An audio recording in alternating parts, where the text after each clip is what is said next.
புரட்சியாளர் அம்பேத்கர் என் மீது சுமத்தப்பட்ட சாதிய இழிவை துடைத்தெறிய போராடாமல் இருப்பதை விட செத்து ஒழிவது மேல்கிறார். அப்படி என் மீது சுமத்தப்பட்ட திராவிட இழிவை துடைத்தெறிய போராடாமல் இருப்பதை விட செத்து ஒழிவது மேலானது. ஒழிக்கிறனால என்பது நீ பெரிய நேர்மை தானே, எதுக்கு ஓட்டு காசு கொடுக்குற? லைட்டை அணைச்சுக்கிட்டு விடிய விடிய 3000 கொடுத்துக்கிட்டு இருக்க ஏண்டா? இருட்டுக்கிட்டுகளை திருட்டு வழி பிடிச்சி ஐயோக்கிய பயிலுங்க அப்படியே முக்காடை போட்டுக்கிட்டு ஒரு நேர்மையாளன் நில்றா, எங்களை மாதிரி நில்றா. காசு தர முடியாது, ஓட்டுக்கு இலவசம் கிடையாது, கட்டணம் இல்லாம 3 தான் தருவேன்.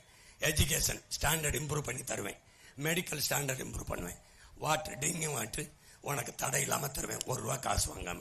3 தவிர எதுவும் இலவசம் கிடையாது, கிடையாது. சொல்லு சொல்லு, நீ நேர்மையான என்னை மாதிரி ஒத்தையாவா சண்டைக்கு வா. 22 கட்சி அதுக்கு மேல இல்ல. இந்த புலி வருது வாங்க எல்லாரும் என் மேல ஏறி படுத்துக்கிறங்க பாதுகாப்பாங்கிற மாதிரி கீழே படுத்துக்கிறாரு, எல்லாரும் ஏறி மேல படுத்துக்கிறாங்க. எந்த புலி வருது? இந்த புலி வருது, விடுதலை புலி வருது.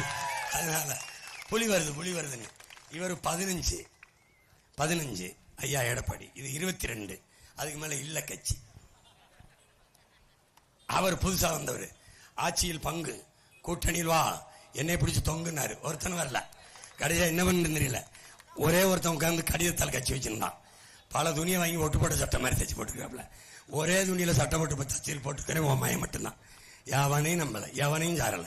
என் மக்களை நம்பி, என் சொந்தங்களை நம்பி தானிச்சு துணிந்து தனித்து நிற்கிறோம், தனித்துவத்தோடு நிற்கிறோம், உயர்ந்த தத்துவத்தோடு நிற்கிறோம்.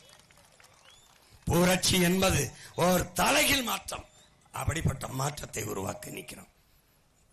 பசி பஞ்சம் இல்லாத, ஊழல் லஞ்சம் இல்லாத, கொலை கொள்ளை இல்லாத, வறுமை ஏழ்மை இல்லாத ஒரு நாட்டை படைக்க உங்கள் பிள்ளைகள் நிற்கிறோம்.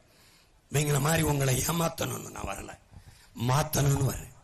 ஏமாத்துறதுன்னா எல்லாரும் இலவச அறிவிப்புல அறிவிக்க முடியாதா? சொல்ற மாதிரி சிரிப்ப.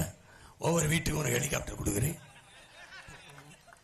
மொட்டை மாடியிலே ஹெலிகாப்டர் நிறுத்த உனக்கு ஹெலிபேடு கட்டி தர்றேன், ஒவ்வொரு பெண்ணுக்கும் 1 கிலோ தங்கம் தரேன். நான் சொல்லும் போது மட்டும் சிரிக்கிற, அவங்க சொல்லும் போது ஏன் சிரிக்க மாட்டேற? எப்படி இருக்கு பாரு.